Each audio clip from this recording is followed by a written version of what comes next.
Welcome, fellow bug lovers, and we're back on Bugtopia Survival. Since, to be honest, that first look video got kind of some views, which I didn't expect, and to be honest, I've been enjoying this game. So I thought, why not just explain how the hero system works a little bit more in depth and showcase the kind of beautiful mechanics and features you're able to do with some of the features, right? So first things first, we'll just break down the basics and then we'll go into some, craziness, right? So we've got 3 different factions on screen, and there is only 3 major factions in the game, as well as 2 optional ones you will see later down the line in your career, which is kind of the light and darkness bugs that we'll see. These are able to be showcased kind of in the not obtained later down the line. However, when it comes to your kind of lineups, you have a system. It's a kind of a rock, paper, scissors here. So you got the forest, which is all the greens. That can be any of the blues, which is classed as the storm. But the storm can be any of the reds, right? So any of the flames. So green beats blue, blue beats red, and red beats green. It's kind of the holy trinity, the Pokemon of everything. Everyone understands this holy basic trinity of damage. And what allows that to happen is you get faction bonuses. So you're able to go into a combat like this, and with this, you can see we've got 3 of these heroes. If you click on the very top, you can see you get 3 of the same faction hero. You're able to get a faction bonus. If you're getting a 3 and a 2, you're going to get another one. 4 of the same faction, and then 5, you're going to get even more damage dealt and damage taken reduction. So it's more beneficial, as you can imagine, to try and expand having more of one single unit or one single faction together at the moment in Bugtopia. So when we come back out of here, go back into the hero menu, what we're able to see is a few different, levels, let's just say. So you have your main level. So this is level 75 for Spotty, but he's 0 stars. And what that means is I've not been able, as you can imagine, to summon this hero again. But if I was able to summon this hero again, even though I've been looking at one of his little puzzle pieces, you would unlock the next hero skill and you'd start upgrading the next basically passive skill for this hero. You can see here the actual hero skills do state level 2 unlocks upon 1 star. So this showcases the actual build path each time you start up this hero. So here is when you unlock it on 2 stars, you will increase the rage skill of this effect. And if you compare this to something like my Morak is 2 stars because it's an epic bug, a lot easier to obtain. You can see here I need to get 14 now to get this guy into the next stage, and it's going to increase his passive. So here we've got the main rage skill. You can see it deals 100% damage, but this increases at level 10 on the star menu, right? Here we're going to get a level 4 star. We'll increase this to level 3. So this is going to be within the next 2 upgrades of this bug, right? So I hope that makes sense. You don't get to choose, and I know people kind of be wondering why you're not allowed to choose. I personally don't know why, but I do kind of enjoy the fact that you're not, because it takes a lot of burden off you. You just upgrade the hero, and it's the same exact build path as everyone. So if you have a 3 star and they've got a 3 star, you know it's the exact same bug, hands down. There's no differences at all when it comes to the build of that hero, or the bug, shall I say. So nice and easy, nice and easy. So now we're going to go into some basic bits about your hero now.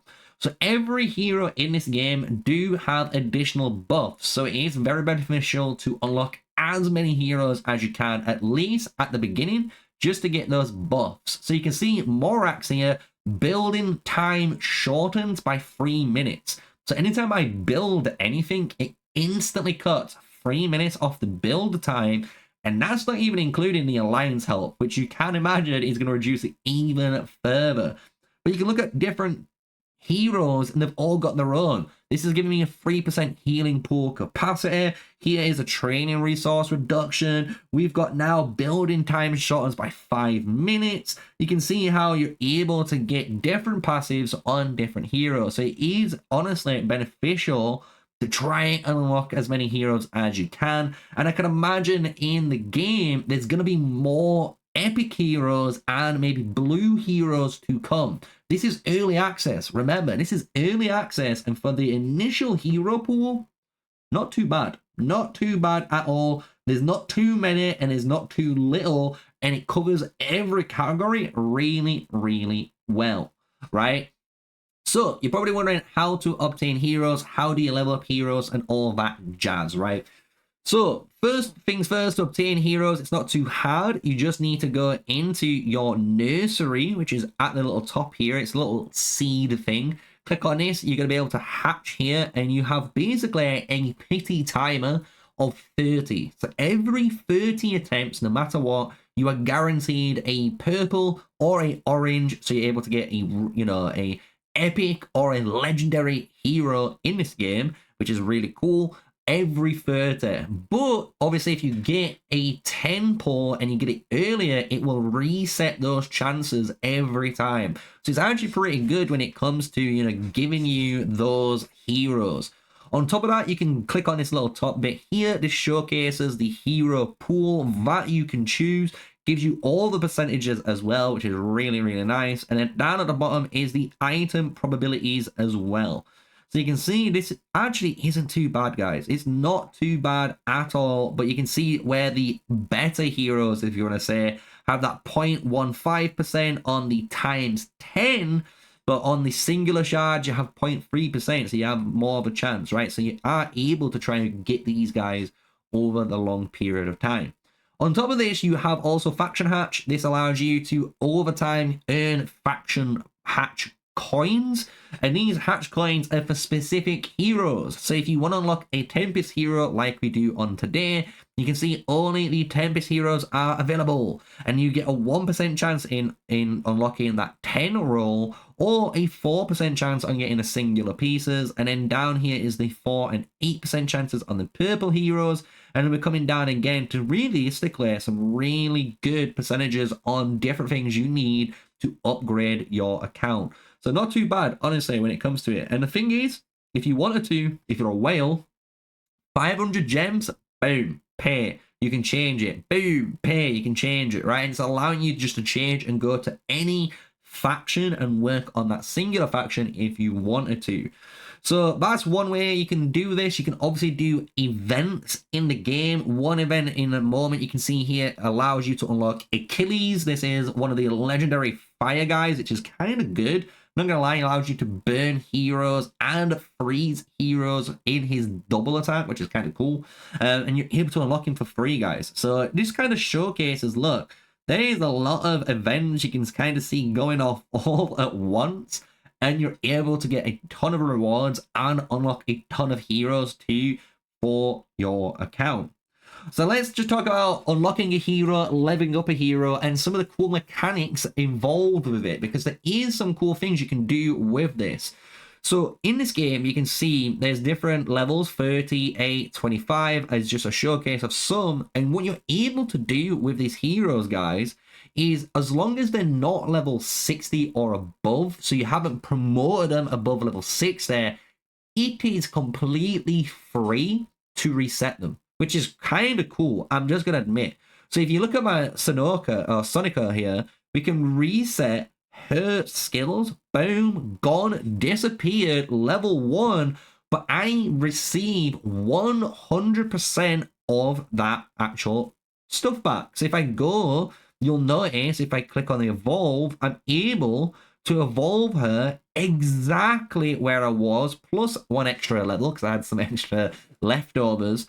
But you're able to reset heroes on the fly, work on different heroes, find which ones you like the most, and maybe you get one like Sonoka, which is level 1 star, but you might unlock a 2-star guy later on. So you might want to reset these, you know, talent points or this XP and dump it into your other heroes. Another thing you can actually do, which is really cool, is in the game, there is a little area called the Ultimate Challenge. And the Ultimate Challenge allowed you to fight all of these different challenges with all of your bugs, as you can see in this kind of example here. All of my bugs are on display and able to fight. However, what you also can do is, as you notice, there's the Tempest faction. So the Tempest faction here only allows you to use storm-based heroes. As you can imagine, the other ones will only allow you to use flame-based heroes or the grass-type heroes on the respective challenges, and these rotate every single day. So what you're able to do is obviously use these heroes, start the battle, start progressing in this fight. We can put it on 4 times here just to showcase some of the cool combat and speed things up so it doesn't take too long for the video, right?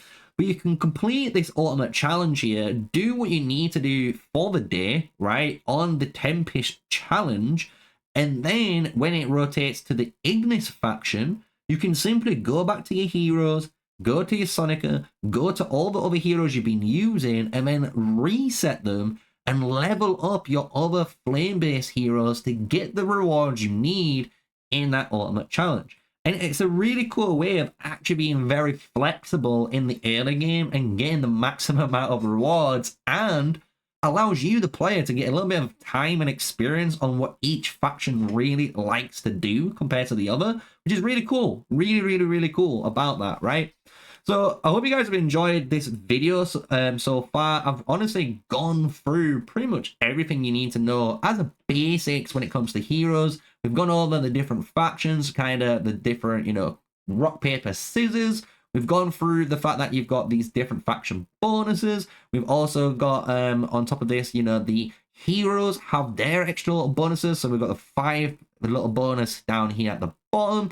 We've gone through how you can level up heroes and reset heroes. The only thing I'm going to finish things up and finish off the basics of the hero guide here is the roles. So you can see my Stinger DPS role. We've got a tank role on the Morax, and if you scroll a little bit up, Rossi is a support, and each role, as you can imagine, has its own speciality. So support, really good at either buffing, debuffing, or healing your team. They're there to support you. They're not really there to deal damage, not really there to tank damage, but they're there to enhance your team. The DPS is the ones that you can imagine dealing all the damage, wants to deal damage, and just focuses on dealing damage. While the tanks there are the big chads in the front line, and they want to absorb as much damage as possible. And we're going to go through this now with a final gameplay example to round up the video. And if you've enjoyed it so far, smash a like, comment, and subscribe. My name's MrSneakyy. This has been Bugtopia Survival, and let's just dive in, right? So we're going to go into an all faction clear here. I don't think I'm going to be able to clear this, but it's going to be very close. So here we've got 2 of my tanks in the front. So this is 1 tank, and this is a 2nd tank. You can see on the enemy, they've got 2 tanks as well in the front. And then in the back, I have my 3 guys. And the cool thing is, and I'm going to teach you a little tip and trick here for those that have watched the video all the way through, depending on your position of the backline does determine when they fire off their skills. So if I want Stinger to go off a little bit sooner, I kind of want him at the top. So you'll see this surely happen in this fight. The support will support when she needs to, which is kind of cool. But the Stinger being higher up, you'll see has more of a prioritization to get that skill off, which I really do need when it comes into it. So there we go. He's got his skill off. Now it's going into the spotty, and then finally it goes into the heal. That just kind of showcases the little layering on how skills are kind of, you know, perceived. It goes 1, 2, 3, 4, 5. Kind of easy, right? So by doing that, we're doing a really fantastic job. Our guys pulling out the Nokia 3310, firing the missiles off, calling Elon with the Tesla cannon, and we got a victory there. An amazing amount of loot, which we needed for our account to obviously push forward and grow in power.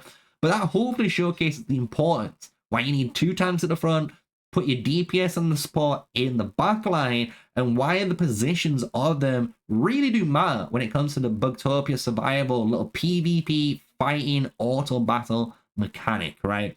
So if you've enjoyed today's video, you know what to do. Smash a like, comment, and subscribe, guys. My name is MrSneakyy. This has been Bugtopia Survival. I've honestly been really enjoying this game. It's surprising how fun this game really is, and I've got probably a few more videos to pump out on it, and we'll see how they do. And if you want more Bugtopia stuff, you know what to do. Tell me in the comments, scream it at the top of your lungs. Everyone start thumbs up in everyone else's comments so we know this is the community you want. And until the next video, and until then, stay safe, stay sneaky, peace out.